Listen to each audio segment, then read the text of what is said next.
مساء الخير على المستمعين الأعزاء. يلا نكمل القصة بتاعة البير. وقفنا المرة اللي فاتت إن آخر واحد نزل البير ده علشان يدور على مية طلع نصه اللي فوق بس. مشكلة البير ده الأصوات اللي بتظهر فيه. انت لو عديت جنبه بالليل أو بالنهار بتسمع صوت كده، همسات كده، بس بسيطة قوي، والصوت ده بيبقى مسمع في كل المكان، كلام كده ملوش معنى، وكمان في ريحة وحشة قوي قوي قوي بتظهر. لو مخك جابك وحبيت تنام جنبه وتعمل زي الراجل إياها الرحالة اللي قال لما نام جنبه لما كان تعبان وخدله كده قيلولة علشان يشوف ايه اللي هيحصل، فروح وجرب. للأسف لما نام جنب البير حلم بأحلام مرعبة جدا، وسمع أصوات خلته اتجنن، وفضل يتكلم ويقول كلام مش مفهوم.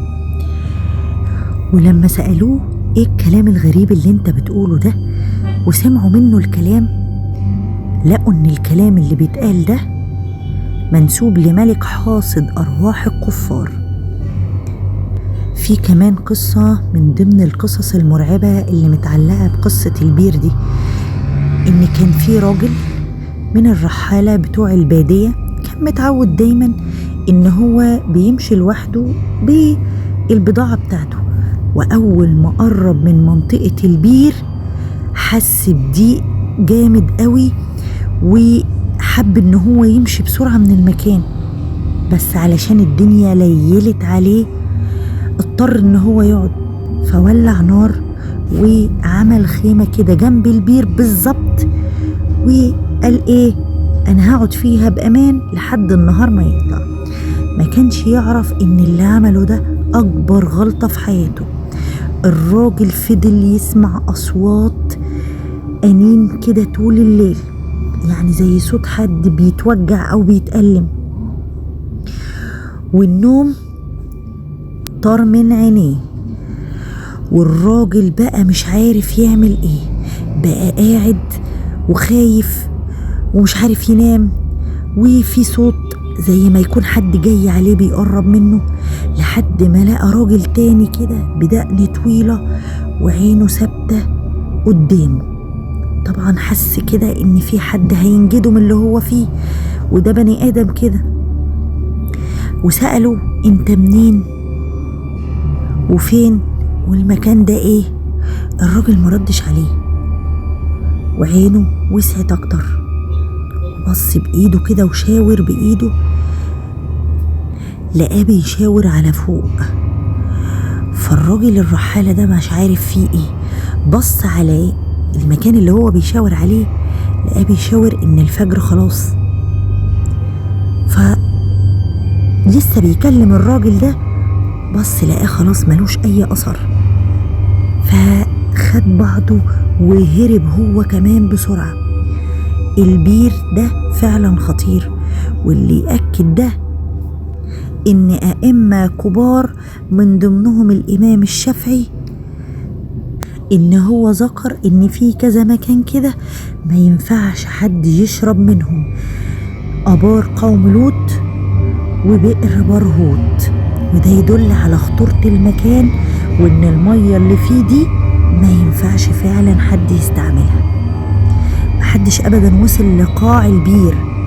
وكان انتشر من مدة كده فيديو لشاب عماني وقال ان هو نزل لاخر البير وصور اخره كده والكلام ده كله، بس الفيديو ده ما طلعش صحيح، وان الشباب دول نزلوا بير تاني وقالوا ان هو ده بئر برهوت علشان بس يجمعوا مشاهدات.